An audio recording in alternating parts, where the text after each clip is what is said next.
And okay. but this will be on YouTube permanently and Twitch less permanently. Twitch is Huh. this like kind of like YouTube clone owned by Amazon that's for gamers.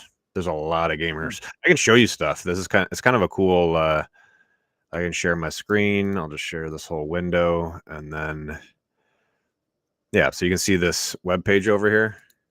Yep. This is the cool thing about this platform is that I'm still trying to sort out in my head like what when it comes to all these video feeds, there's a lot of different Yep. layout. There's a lot of different like configurations. There's a lot of different programs. There's a lot of different endpoints. There's, the configurations are crazy. And like it gets confusing sometimes. I think the advantage over doing like a Skype or a Zoom call and just using like a normal screencast, like a normal screen stream, essentially streaming my, that like another program, is that you as the viewer need to be able to see the stream essentially. And that Sure. way you would have to be like watching the YouTube stream and in the Zoom, like in the Zoom call, like I could have somebody on and just interview them, but they couldn't see what like I'm doing. So in this, it's like, okay, now we can talk about something and I can show it to you and you can see it. And then we can also talk and record and whatever. Yeah, Also, that's how a lot of the podcasts that I watch are set up, so that you can, have split screen. they might be, see the interviewer and the interviewee at the same time, and then they can call up another video or another chart. Yeah, to discuss it. It's very likely they're using this Restream program. Now it's like $50 a month to get. Right now I'm streaming in 720p. And what's wild about this thing is that even if you pay, so there's two plans. There's a $20 a month for their basic plan and $50 a month for like their next plan. And the $20 a month plan, they don't even upgrade. You're still locked at 720p. It's like they're really hosing you. Like the pricing plans on these things are wild. It's like, really, do you want people to use it, or do you want people to look at that and be like, no, like we're not? I don't know. Yeah. To me, it just seemed like it's like a backhanded, like, you're not offering much of anything. You're kind of like locking it down and being stingy. And if that's the first thing that, the first impression you're going to make on your customers, like you're not going to allow them to stream in HD, even if they're paying you $20 a month, like they're already your customer. They've signed up for your service. They're paying money and you're locking them down. Like, what is it? A few extra. Well, I imagine this probably services people that are doing professional podcasts where they're getting revenue from the podcast, so they want to get a piece of the pie. Yeah, well, they could do a lot of things, and in fact, I've thought how I can show you. Like, for example, I can throw this is what I have 2 monitors here. So if I put the kind of behind the scenes thing on the screen that I'm sharing, it does the Hall of Mirrors effect, as you can see. Right. But you can see the interface, and there's little switches for the people, and most of these streams have some sort of live chat. The chat is weird because it's like, well, so you have these channels, and you can go in and you can in one of these. There's like so many of these video streaming sites now. Which is kind of crazy because video streaming is like, it's not easy to set up. And like, I don't even know, like, what is Amazon Live? I have no idea what that is. I don't either. Some of these obviously are more popular than others, but you can set up on this site, like the whole site is called Restream. And the idea is that it takes your stream and duplicates it to all the sites that you want to stream to, which is without this, I was doing streaming to 3 different services the other day, but I have to open up a different, like a new copy of OBS essentially. So I have like the program running 3 times, and then it's essentially taking my screen and boosting it to one of the networks, but there's 3 of them. And so it's like triple the resources. And so it kind of bogs down my computer and heats up. And yeah. So this thing's pretty slick, but in terms of like the amount of money they're charging and the features, like the design features, the amount of, like you can change the background a little bit and put some overlays on there. Yeah, you could probably develop your own podcast with that. No, I could, and I've thought about it. It's not, well, so starting something like creating content, the bar has, is pretty damn high. And well, it's partly just about like doing a lot of things really, really well and being consistent with it and like never giving up for like years. And then after a couple years of doing it, then you can. One of them that I would recommend you could watch. There's a finance guy from London that I follow. His name is Mario Monaco, and his YouTube channel is Monaco 64, and so he just sits at his computer, and you get he's in his living room or den, or I'm not sure exactly what he calls the room, but it's got a long couch and a bookcase in the background, and he has a little dog that's always jumping up and down on the, it'll take a nap on the couch, or get up and walk around. But he just basically sits there, and it's about a 20-minute podcast. Occasionally he'll interview somebody and have them on, split screen. And then he'll call up charts like, a gold chart or a silver chart. He's a stacker, so he's kind of a gold and silver stacker. And he used to be a bond trader. He's now semi-retired. He's a little younger than I am, maybe 60. And but it's just 20 minutes long, and it's just it's just him calling up charts or occasionally interviewing somebody else and calling up a chart. And he does this every day, and he just has a little 15-minute topic on the markets, and then he'll spend about 5 minutes going through gold and silver. And here's the thing: is that I've thought about doing that for a million different topics, and I think almost any topic could be viable if you did it really, really well. It's sort of like it doesn't really matter what you're selling as long as you really focus on it and own your craft and whatever. And he's just now getting to 100,000 views or 100,000 subscribers. How long has he been doing it? He started in 2015. So for 9 years. That's not a very fast growth pace. And no, it is like revenue and like the return on investment. If I were to try and do this I watched a YouTube video the other day of this kid who was streaming. He was a gamer and he was streaming. And after a year, he made a little video on his YouTube page. It was basically like 1 year of streaming to nobody. And I mean, I'm sure he had like a viewer or two pop in from time to time, but like, generally, like right now I have 0 viewers on the stream. And so I've been doing this quite a bit, and it's kind of depressing. Sometimes I'll even boost it. Like I'll pay money to like boost the post, thinking like, okay, let me like do something kind of unique. And it'll be me with I laugh about my green screen, because it's like, Kevin was making fun of my green screen. And I was like, dude, like, making fun of my green screen, like you don't even have a green screen, like obviously you're supposed to do something with it, and I'm not. But and some of my live streams I just joke about my like I got a green screen, like this is a pretty high production thing here, like check it out. Like that's how you make a successful podcast, is you get a green screen from Amazon. You got to come up with a theme that you're interested in, that you're passionate about. And that other people, name tag? Yeah, I do.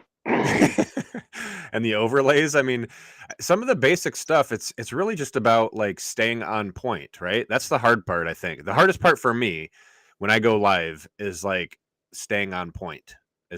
I'm interested in a lot of things. I want to talk about a lot of things, but unless you create like most people aren't capable of jumping around from topic to topic. Like they're not interested in all the things.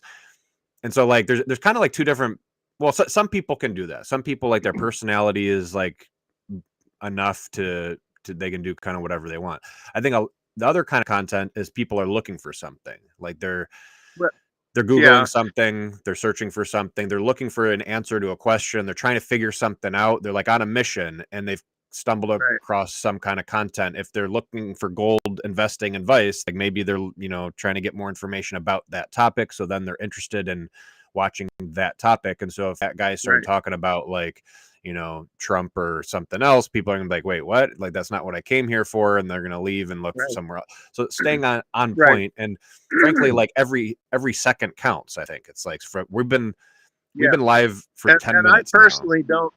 I don't like watching videos longer than 20 minutes at the top, just because it's too much time. And for me, the first like minute is super important. I mean, the first few seconds is super important. It's like if you don't make a decent or like if it doesn't seem like I'm gonna find what it depends on what I'm doing. If I'm some kind of content, you might just turn it on, and like Joe Rogan is probably one of the few people that I'll turn on and just let it stream and and just like listen to it while I'm doing something else. But there's not many people that I'm willing to just kind of throw that kind of time their way, right? So like, well, and that's back to the whole question of like, you know, gold investing, any other topic. 9 years and 100,000 viewers. It's like, is the return on investment worth it? And I just don't see that. Well, I think one thing I've seen some you know, podcasts on the money you get from doing podcasts, and it doesn't take a huge number of viewers to get a income stream. I think you start getting paid after you get 1,000 views,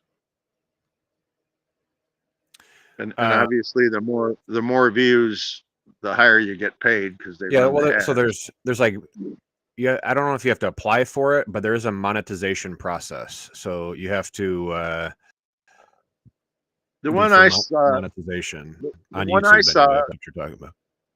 Yeah, the one I saw that was regarding YouTube said that, you know, you had to have 1,000 views before you got any, before you could join the monetized ranks. And then after that, it was, you know, like, you know, if you had one video that got, you know, 50,000 views, you know, you made a lot more than one that only got 1,000, because obviously the more people that watch, the more ads they can run, and, you know, the more they make. Yeah. So here, if you look at this screen, there are a lot of people that make a full-time income just from their podcast, and they don't have to be huge. They just have to have a loyal follower. But getting started is extremely hard. Look at, if you flip over to the screen here, you can see this was kind of like I started this YouTube channel, and I have this Discord server that kind of matches. And you're familiar with the concept of the mastermind? Yes. There's a lot of people who've been like kind of making mastermind communities. Strangely enough, Brian Wiggins was talking about it, and I think he had joined one or more. And I've never been offered one. Like, I've never seen anyone advertising one, which is wild, because I've kind of Googled for them before. So it seems like it's a thing, but like I just can't.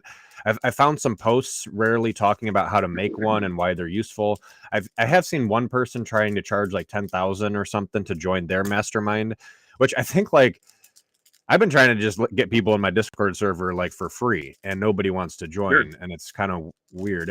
I mean, I'm doing these videos like in my basement with my green sheet behind me, sort of on purpose. Is like, I know I could actually set up, you know, this is my 720p webcam on my laptop. It's like this tiny little pea-sized camera, and I could get a HD webcam or use my phone and actually key the thing out. I know how to do it, and do like a professional video and try and, like, you know, do the whole thing.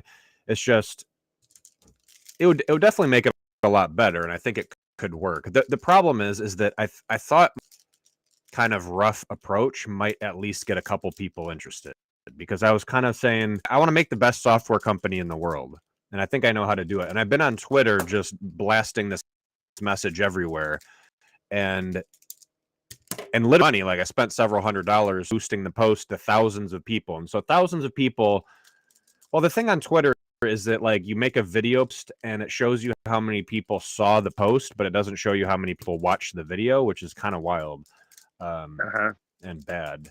And so I'm not actually sure how that worked, but it's been very disappointing because I've done it on YouTube too. I boosted the same video to a bunch of people and got thousands of views. Maybe I didn't do that one actually on YouTube. Ads are a little bit more expensive, less.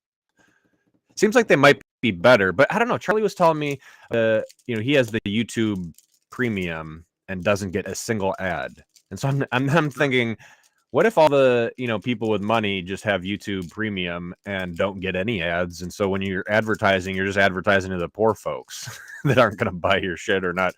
I mean, they're dummies and they don't really care about anything anyway.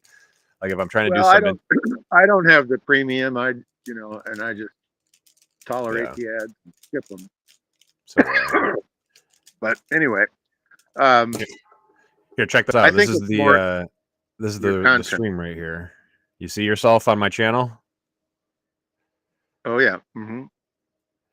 You get, if you turn your phone sideways, it should automatically resize the orientation of camera, and also it's not yet.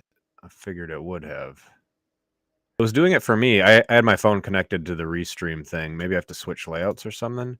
It might be that you might have your screen lock on, your rotation lock on your phone. Let me go to my settings for a minute and see.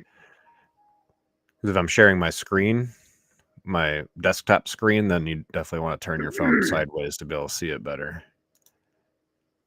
Let's see, connected device, apps, battery, display, wallpaper, sleep, font size, screen readers.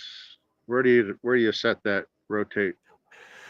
And when you swipe down from the top of an Android phone, you should see like a rotation, like a rectangular with little rotating arrows on it.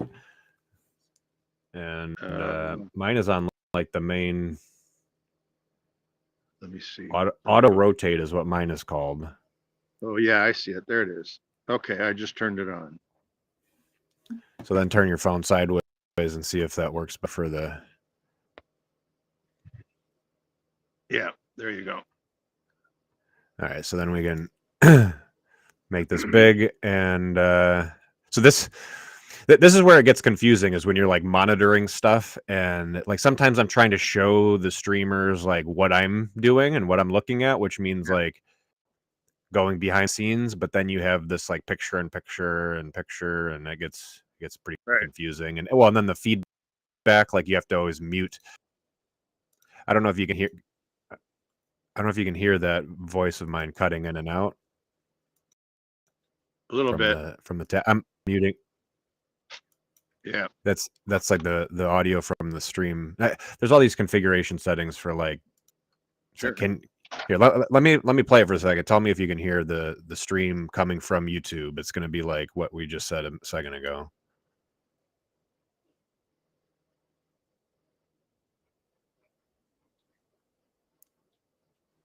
Could you hear that?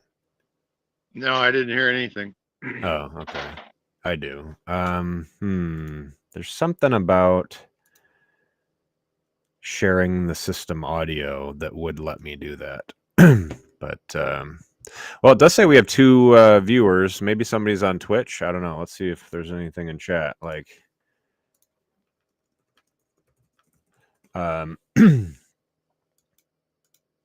yeah, I don't know. This whole thing it's kind of wild because for decades, we've had live streaming video content, like the news and video production and TV production, and now it's like accessible to anyone anywhere, and I find it extremely difficult just to figure out what the heck is going on. And I was thinking about doing a podcast myself, and so I poked around a little bit looking at different tools and processes, and it looked like it was kind of complicated.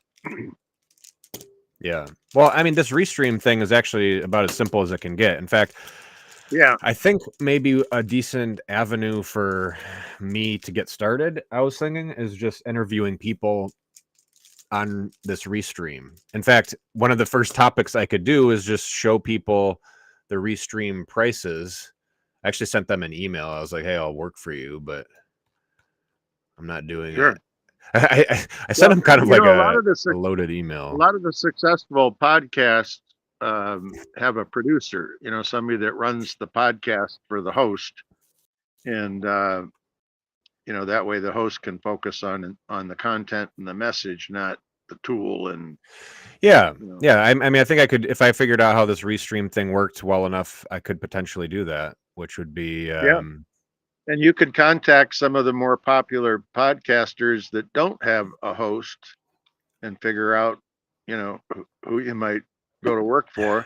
Because some of these podcasters, like this Mario Monaco, he does his first thing in the morning from like 8 o'clock to 8:30 London time, and he does one every day, and it's just him talking and calling up a couple of charts. So he probably does a little homework, each day to figure out what he's going to talk about the next day. But he doesn't have a producer; it's just him. So here's the pricing page.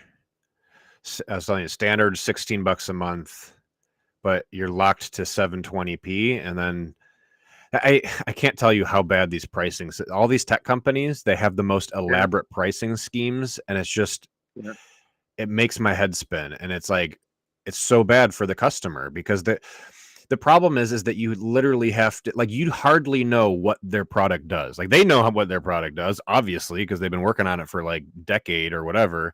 But then they create such an elaborate pricing scheme that is like this, conflation of all their features, like crisscrossed, and like, well, if you do this package, then you get this. And it's just kind of like, really, guys, we're gonna play like, squeeze the dollars, when this is the first impression I'm getting of it. And there's every single company, and it's all based on teams.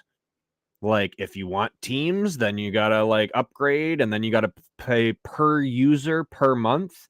And the pricing schemes I've seen, they get so complicated so fast. If I were like working at a company and trying to manage like my team and think about whether I wanted to buy any of these services, I would just be like, oh my God, this is just such a nightmare. And then, well, it's like, even if you buy the premium, like on one of these programs, Notion, I actually do pay for it to get a little bit more storage, because it's my note-taking app and I use it a lot. But like the teams and the like how to actually use the features once you get it, every single program, it's like it does files and organization differently, because they're not real file systems. They're like these pseudo file systems. So they create their own interfaces. It's like their own file explorer with folders and teams and documents and whatever. But Notion does it differently, and Figma does it. Literally every program has their own file system that's like a pseudo file system. It's like their own creation. They've recreated the whole file system. And so the system is all different. It's like how you move a file, how you share a file with someone, how you like, all the things. Can you download all of them? Can you like the whole system is just completely different from.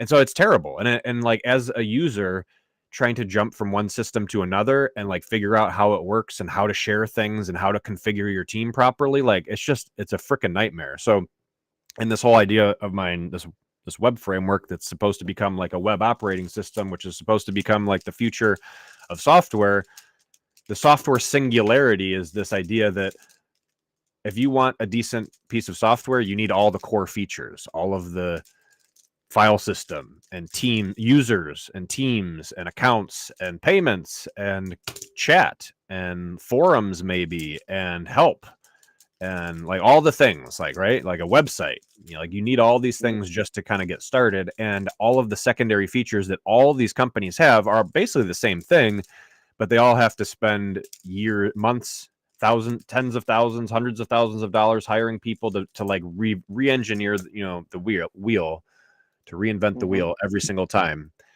And so if you had a cohesive web framework for all of that was shared by all of the services, then you could just plug everything in together and it would all work together, and you wouldn't have to deal with so much of this bullshit. Well, I don't know if you followed all that. That's my spiel. But I was thinking back to this whole thing about the pricing on Restream. I was thinking, I could beg for money, be like, I can put text on the screen takes me a little while to figure this out, but it's like, you know, 41 per month for Restream Pro. Watch this. Where'd it go? There we go. You can't see it as well because it's a white background on white text, but you see that $41 a month for Restream. I mean, some streamers have all kinds of like little things floating around their screen, and this one's not the best. You can get other programs that do better graphics, but interviewing people. Well, and one of the things I was thinking is a pretty basic and pretty topic, like not a topic specific thing. Becoming a better speaker, like a public speaker or just a one-on-one speaker, is some people are good at it. Some people are better than others at just like turning on a camera and speaking, right? But some people are shy and they don't like it, or they're not prepared or whatever. And so I was thinking, you know, just providing people a recorded interview like this, I could go live like I am now and be like, hey, and I can post the link. If I do this to too many viewers, then I thought I put it on screen. I think if I put it in chat. Oh, this guy Jackson was here on Twitch a second ago. I basically have like one follower on Twitch. Anyway, I can show this thing on the screen. This is the link for this thing. And so if somebody wanted to join, Jackson, if you're listening, you could click on this Restream link if you want to join this. This is my dad, by the way. I was streaming with Jackson the other day. He's like a designer and does similar stuff on Twitch. But also, so I could put this link up and I could have people join in. It's basically like one of those call-in radio shows, right? Like, I think that'd be a great way to engage people. There's not a lot of, well, there are some that have like their phone number, but a lot of times you like get I don't know. I've never called in and gotten on, but if anybody watching could click the link and join in next to us on TV, and it's live streamed, recorded on YouTube, they could go back and rewatch themselves. I just think that's a really great starting point. It's like, it's an opportunity. Nobody's doing it. Like, name one other person who's going to allow anyone to just jump on stream and talk for a minute. And the more I did that, I'd be like building a customer, a follower every time. And they'd be like, oh, they'd get it. They'd, kind of enjoy it. Everyone likes to hear themselves talk, right? Michael, you should get yourself an account on all the chat apps like X and Getter and I have one, Telegram and so on, and then post the link to your video stream, and then have your video for your software idea. And then how many followers do you have on Twitter? I got kicked off of Twitter and X. So I'm on Getter. On Getter, I have about 1,175. Well, I don't know about these other Getters and Truth, and seems like there's a new one every day. I don't like Twitter, but I'm actually paying for their premium right now because I had to run ads, and the ads just don't work at all. So like, should probably. How many followers do you have on Twitter? Like 250. Okay. 230 now. I guess people have been leaving. Here, check out my my latest post. This is an AI generated. I asked one of the AI image bots to generate an image for like World War III. It doesn't do text very well, as you can see. It just jumbles. It does this weird thing, like it almost says like prepare for battle, right? But it says repar 44 something. Well, it looks like it was trying to say prepare for battle. So something like that. But I've done enough of these to know that it's insanely smart how it can create images of different things, like a lot of different things. Yeah, I've seen some of them. But it's so smart, but it can't like write simple words, which is, it gets close, but the way that it's like brute forcing pixels essentially, and somehow also can do meaning. Like it can. Well, yeah, we could talk about AI and the image generation, but I've been boosting some of my posts. If we go back to actually one of the cooler ones. Okay, so this one here is allegedly had 93,000 impressions, and it was a YouTube video, and it was like, but apparently nobody. I had one comment on it. It might have even been me. Like it just. I don't know if these are bots, if these 93,000 people are just fake accounts. I think there's a lot of bots, and maybe it's not able to distinguish like ads for. Might be. Where was yes, this one right here. Who would you vote for? Joe Biden, Donald Trump, or Robert Kennedy Jr.? And I boosted it, so it got 10,000 impressions and 1,800 votes. And it's no surprise that Trump leads on Twitter because, you know, Elon Musk, and like it's a very, well, I don't know. I'm actually kind of maybe even surprised that Trump won because there's a lot of lefties. And how did Bobby do versus Biden? You can't see. It's 31% Biden, 39% Trump, 29% Kennedy. So he's a few hairs behind Biden. And honestly, I think he could win. I hope he wins. I think he's calling bullshit to the two-party system, which is obvious. It's like it's so obviously the answer to our problems. Yeah. The deep state, you know, he's anti-deep state. He's, you know, like anti-war, all the war spending. I mean, the billions upon billions of dollars that our government. I mean, think about how much $1 billion is. I don't know if there's guys getting rich off the government and they're just laughing about it and they know that they're stealing, but that kind of seems. Well, I mean, I'm sure to a certain extent, like the $1 billion airplanes and whatever are actually expensive to produce, and they have to, you know, do a lot of testing and a lot of. The Ukraine is so corrupt that money gets passed all over the place. It's ridiculous. I would think so. And, you know, and our government's already bankrupt and can't secure our own border, and we're going to worry about Ukraine. That's bullshit. Yeah. Well, and Kennedy was talking. I just watched a new video from him. His newest video, I think it was on YouTube, was talking about how like conservatives are calling me a liberal and liberals are calling me a conservative, and I don't care what you call me. Let me tell you what I think about the issues, and kind of went through a bunch of the issues. And he said one of the things, you know, he's generally, you know, that's good, more liberal leaning in terms of like personal liberties, but he wants to secure the border. He's pro-abortion, so that doesn't fly for me. Yeah, I don't know. I was thinking about the abortion thing the other day. How do you feel about the morning after pill? Any way that you kill a human being is grotesque.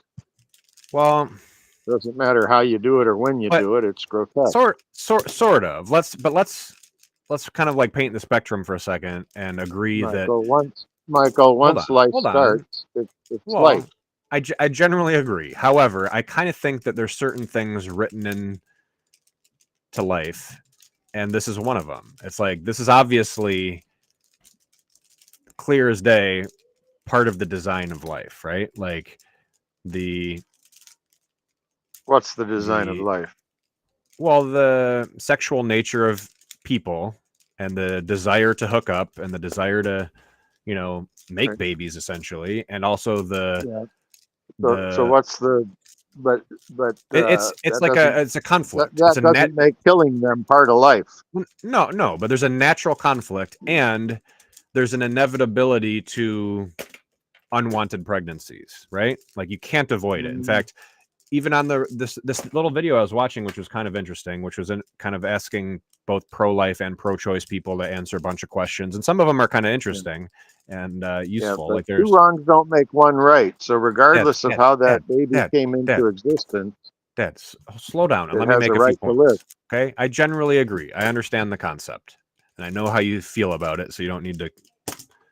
But let's just make a few things clear that, like, obviously, certain or if you were you could just put all abortions in the same category, but in my opinion, if you were to think about like a few moments before birth or a few days or a few weeks, the closer to birth you get, the more viable the life is and the more human like it is, and the more like, right, Michael, like that's horseshit. They have babies that are born after 2 months that are viable.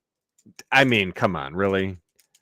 They maybe, but I mean, premature babies are born like several months early. Not 2 months after conception, I don't think is viable. 2 months early might be, but they have to spend their first months of their life in the NICU, like away from their mom and like Hey, under at least they're extreme life support. And all right, at well, least they're alive, Michael. Dad, And Dad, so anyway, Dad, all right. there's a lot of people dying all over the world that are real people that I think we should focus on beforehand. And I'm not trying to you advocate. think these aren't real people? No, like, well, I mean, they're more real than unborn babies are. If you had to compare two lives, like if that's what you want to do, like then I would say save the living person. They got a head start and they got more potential. So And the unborn is not alive. well, I wouldn't say that. It's certainly a life, but like so Well, is that's what you just every said. mouse and so is every plant Yeah, but to a certain extent. mice aren't people. Mice aren't human beings. Well, there are cousins, and what exactly is going on the spiritual level? I mean, unless you're Morpheus and you want to admit to gaslighting me for my whole life, then I don't know. But I think there's some deeper questions there and about spirituality and what is life and whatever. But I just think that as I was watching this thing, I think yes, there's a slippery slope of when does the life start, and obviously pro-lifers are going to say it's at conception. There's no opportune time, but I would say if if a woman were to get an abortion, which some of them do, obviously it's happening right now, wouldn't it be better to do it earlier in the pregnancy? It's better for, like, for example, the morning after pill. And when you compare, like, the whole vacuum, suction based, like sucking like that's gruesome and what much more like probably painful and bad for everyone. And those, clinics that do that are, I don't know. I think it's a good place to start to be like, okay, let's at least treat abortion as a bad thing and focus on trying to reduce, well, if you can use the morning after pill, for example, to and well, there's the morning after pill, but which I think works differently chemically than like there's an abortion pill that you can take like Michael, in the first like Michael, 4 weeks or something. I don't care when you take the pill or when you kill that innocent unborn human being. It's evil. It's purely evil. Well, Dad, so is rape, and so is like trying to Yeah, force but a girl to carry two a wrongs rape. don't make one right. I understand your moral high ground here, but frankly, like unless you can, tell me exactly what spirituality is and all of these things, I know you're gonna fall back on your Bible, and that's a bunch of bull. And I don't want to get into that right now. The point is that most even pro-lifers should agree that That's your problem, Michael. the sooner the better, right? I know it's a hard thing to admit, but the sooner the better. Like if you had to compare, well, I mean, everyone sort of agrees it's a pretty logical thing. Like you want to reduce the number of late term abortions, right? If like, why wait? It's as a more viable life. They probably have more senses. They have more consciousness. They have more, potential. They have more viability. They have all of the things that, like we think of as, human being. And so the earlier the better, sort of a thing. And I'm not saying it's a good thing. Some things are absolute, and murder is absolute. Nobody has the right to murder anybody else. Period. Okay. But again, if it were to happen sometimes, like if you're to outlaw outlaw it entirely, and it's going to happen anyway. Like girls are going to be taking clothes, wire hangers to themselves to try and scrape the thing out. I think all right. So I'm obviously not going to convince you. I think there's certain things that you're not willing to talk about that, it's like, okay, I agree that spirituality and conception might be some sort of magical spiritual intertwinement of souls. I haven't experienced that personally. I thought maybe that was the case and that there some sort of magical moment and fusing of like spiritual energy at the moment of conception, but that's not what I felt 3 times. So like, it seems to be a pretty well, yeah, the whole idea of reproduction and semen and eggs and how it all works is and the idea of men and women and your porn your and all these video and things. audio don't match.